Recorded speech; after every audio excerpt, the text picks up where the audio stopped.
목사의 아침 묵상 2026년 8월 21일 금요일 아침입니다.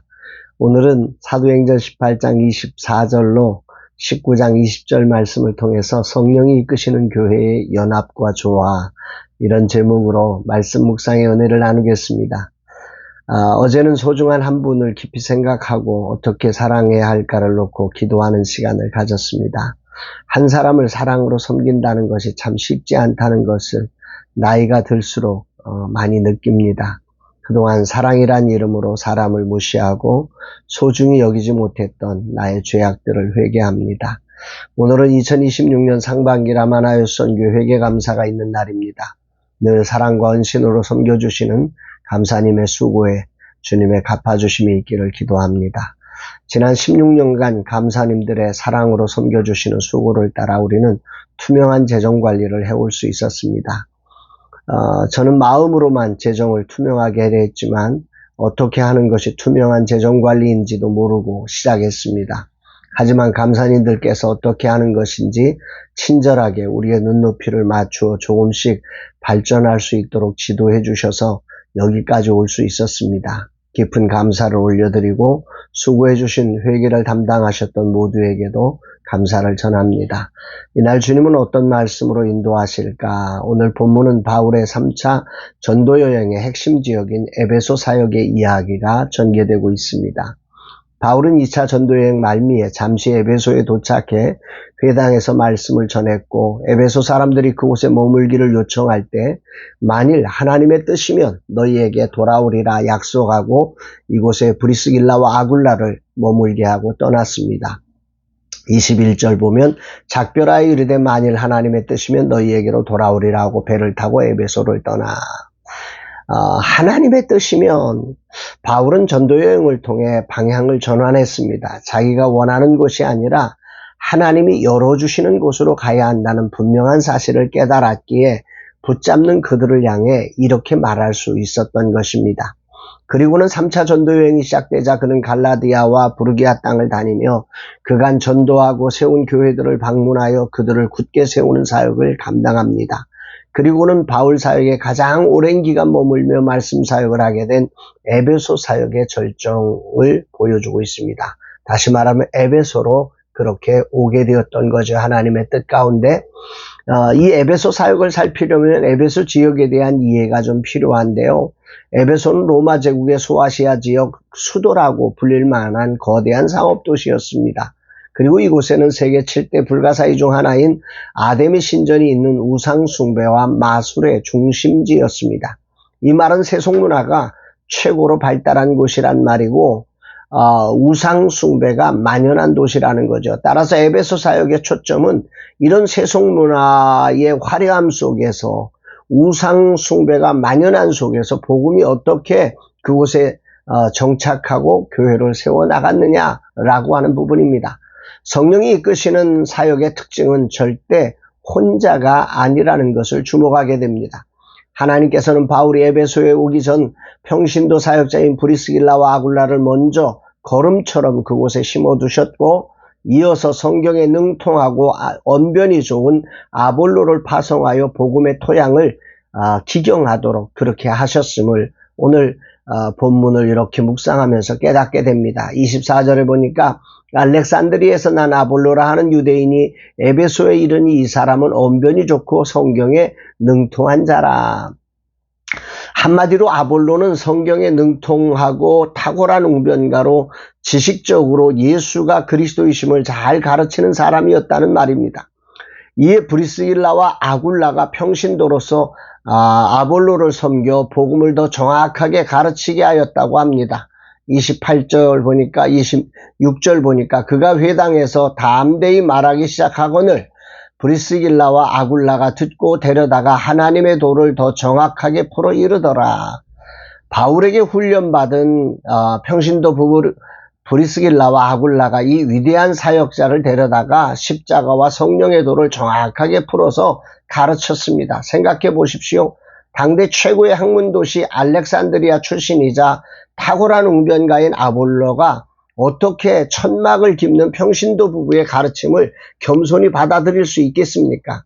이는 아굴라 부부의 진정성 있는 삶의 섬김이 이 지성인의 닫힌 마음을 활짝 열어젖혔기 때문일 겁니다.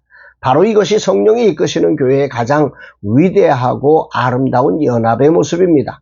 이후 아볼로는 바울이 1년 6개월간 사역한 고린도로 건너가 유대인들을 말씀으로 압도하는 위대한 사역자로 쓰임받았다고 성경은 기록하지요. 28절 이는 성경으로서 예수는 그리스도라고 증언하여 공중 앞에서 힘있게 유대인의 말을 이기미러라. 놀랍지요. 인간의 시각에서는 브리스길라와 아굴라 부부가 아볼로와 연합할 수 없습니다. 신앙의 색깔이 다르고 학문의 수준이 다르고 살아온 배경이 다릅니다. 절대 하나가 될 수 없는 상황입니다. 그러나 성령이 이끄시는 교회는 바로 이런 전혀 다른 사람들이 하나가 되어 서로의 약점을 덮어주며 서로를 세워가는 아름다운 연합을 이룬다는 거지요. 성령은 이렇게 에베소 지역에 예수가 그리스도이심을 아볼로를 통해 성경적으로 분명히 선포한 후에 이곳에 바울을 보내어 이들이 성령을 받게 하십니다. 2절 이르되 너희가 믿을 때에 성령을 받았느냐 이르되 아니라 우리는 성령이 계심도 듣지 못하였노라. 성령이 이끄시는 교회의 이 절묘한 조화가 오늘 아침 큰 감동으로 다가옵니다. 그 어느 것도 충돌이 아니라 조화로 드러나고 성장으로 드러나고 있습니다. 바울은 요한의 세례로부터 시작해 요한이 고백한 내 뒤에 오시는 이를 믿으라고 한 말을 통해 그분이 예수임을 전하고 그들에게 세례를 베풀고 안수할 때 성령이 임하여 방언도 하고 예언도 하는 12명의 사람들이 세워지게 됩니다. 6절 7절 바울이 그들에게 안수하며 성령이 그들에게 임하심으로 방언도 하고 예언도 하니 모두 12사람쯤 되니라.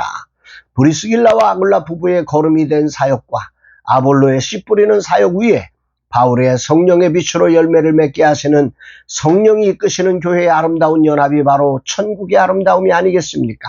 이런 연합을 통한 준비를 바탕으로 바울은 석 달 동안 회당에 들어가 당당히 복음을 전하지만 어떤 사람들이 마음이 굳어 순종하지 않고 오히려 비방합니다. 여기서도 바울은 놀라운 방향 전환을 이룹니다. 9절 어떤 사람들은 마음이 굳어 순종치 않고 무리 앞에서 이도를 비방하거늘 바울이 그들을 떠나 제자들을 따로 세우고 두란노 서원에서 날마다 강론하니라. 분명 반대를 만났기에 포기해야 할 순간임에도 성령이 이끄시는 교회는 이 일을 행하시는 분이 하나님이심을 믿기에 그동안 성령께서 걸음을 주셨고 기응하셨음을 알기에 방향을 전환할 뿐 돌아서지 않음을 주목해야 합니다.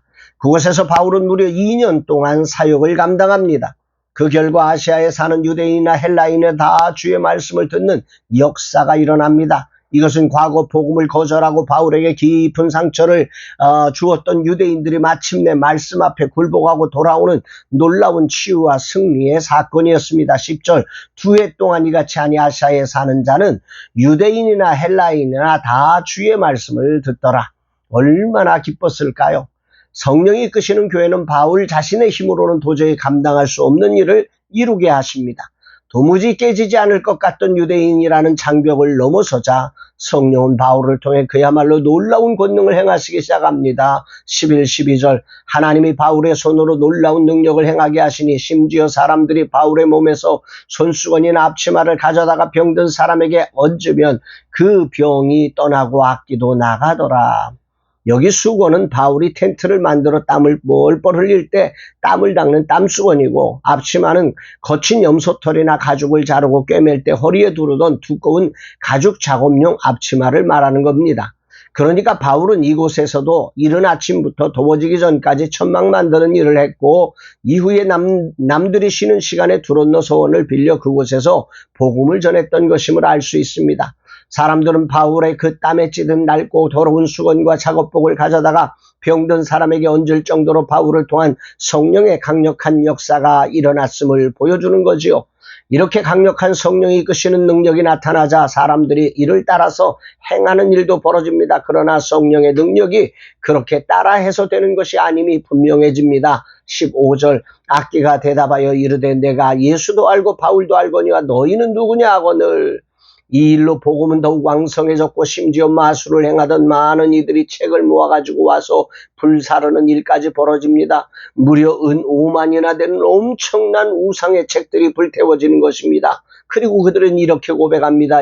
성경은 이렇게 고백합니다. 20절 이와 같이 주의 말씀이 힘이 있어 흥왕하여 세력을 얻으니라. 바울이 비방을 받았음에도 물러서지 않고 방향을 전환하여 성령의 일하심을 믿고 나갈 때 하나님은 그곳에서 유대인과 헬라인 모두에게 복음이 증언되고 우상숭배의 도시를 점령했던 우상의 지식이 담긴 책들이 다 태워지고 주의 말씀이 흥황하는 놀라운 역사를 일으켰다는 사실입니다. 오늘 주님은 어떤 말씀을 내게 하시는 것일까? 인간은 모두가 다르지요. 배경도 색깔도 은사도 모두가 독특합니다. 성령이 이끌지 않을 때 여기에는 늘 한계가 따르지요.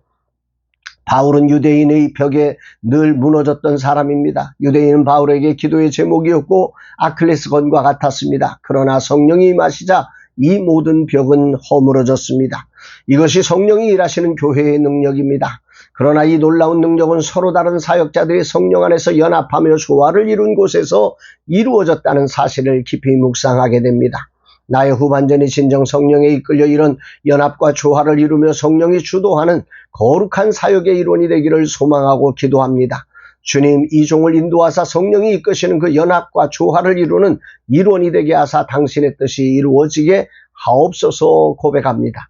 사랑하는 여러분, 성령이 이끄시는 교회는 사역자의 연합과 조화를 통해 말씀이 흥황해져서 세상의 모든 벽과 문화와 그리고 지식을 뒤집어내는 놀라운 하나님의 능력이 되어 하나님의 말씀이 왕성해지게 하시는 것임을 여러분들이 기억하시며 오늘도 정말로 말씀 안에서 우리의 서로 다름을 뛰어넘어 서로 연합하고 성령 안에서 조화되는 거룩한 날 되기를 주의 이름으로 축복합니다.